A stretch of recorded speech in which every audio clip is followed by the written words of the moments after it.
Good morning, praise the Lord. Blessing for nation ministry Gujarat से मैं आपका भाई सैम क्रिश्चियन परमेश्वर ने दिए हुए आज के इस नए सुंदर दिन पर आप सबको प्रभु यीशु के नाम से जय मसीह की। आज हम पवित्र शास्त्र बाइबल में से प्रभु के इस वचन पर अध्ययन करेंगे। भजन संहिता की किताब उसका 16 अध्याय और उसकी 8वीं आयत। वहां पर लिखा है, मैंने यहोवा को निरंतर अपने सन्मुख रखा है, इसलिए कि वह मेरे दाहिने हाथ रहता है, मैं कभी ना डगमगाऊंगा। कितना सुंदर और अद्भुत ये परमेश्वर का वचन है जो हमारे जीवन के लिए भी इस प्रकार से कहता है कि हमारे जीवन में चाहे कोई भी परिस्थिति आए, लेकिन हमें परमेश्वर को हमारे सन्मुख रखना है। और वो परमेश्वर जो हमारे दाहिने हाथ रहता है, तो कोई भी हालात, कोई भी बात हमें डगमगा न सकेगी।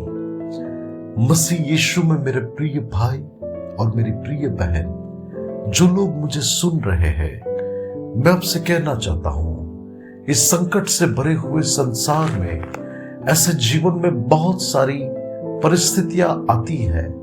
अचानक से ही जीवन में कई बार ऐसे तूफान आते हैं कि जहां पर उस परिस्थितियों का सामना करने की हम में हिम्मत नहीं होती, ना ही हम उस बातों को हमारी सामर्थ्य के द्वारा पहुंच सकते हैं। लेकिन ऐसी परिस्थितियों में जो हमें विजय देता है, जो हमारे साथ खड़ा रहता है, जो हमारे लिए युद्ध करता है, वो तो हमारा प्रभु यीशु मसीह है कि जो हमारे जीवनों के अंदर हमें संभाले रखता है।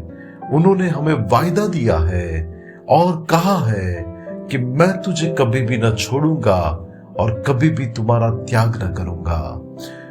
बाइबल में आप देखिए कि दाऊद को अपने शत्रुओं के द्वारा कई बार उसका घात करने का शत्रु ने प्रयास किया, उसे नष्ट करने के लिए प्रयास किया। उसके सामने ऐसी ऐसी परिस्थिति आकर खड़ी हुई जहां पर दाऊद के पास सिर्फ और सिर्फ यही एक बात थी जो उसे संभाले रखती थी, वो था परमेश्वर के ऊपर उसका भरोसा कि यहोवा मेरे साथ है। बाइबल में बहुत सुंदर एक बात लिखी है कि परमेश्वर यदि मेरे पक्ष में है तो मेरा सामना कौन कर सकता है। प्रभु के प्रिय लोग, हमारा परमेश्वर कोई साधारण परमेश्वर नहीं है, वो तो सर्वशक्तिमान प्रभु है जो अपने बच्चों को अपने धर्मी हाथों से संभालने की सामर्थ रखता है।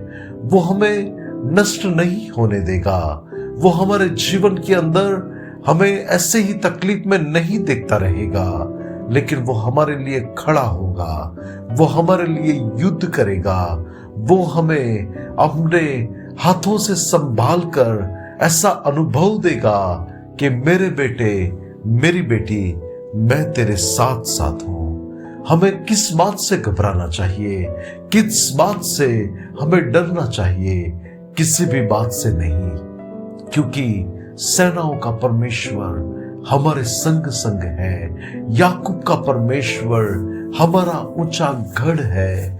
दाऊद के सामने जब गोलियत आया था, तब वो जानता था कि मुझे संभालने वाला मेरा परमेश्वर, जिसके पर मेरी दृष्टि हमेशा नित उसके ऊपर लगी रहती है, तब उस परमेश्वर की ओर उसने निहारा, सहायता मांगी और परमेश्वर ने उसे विजय दिया।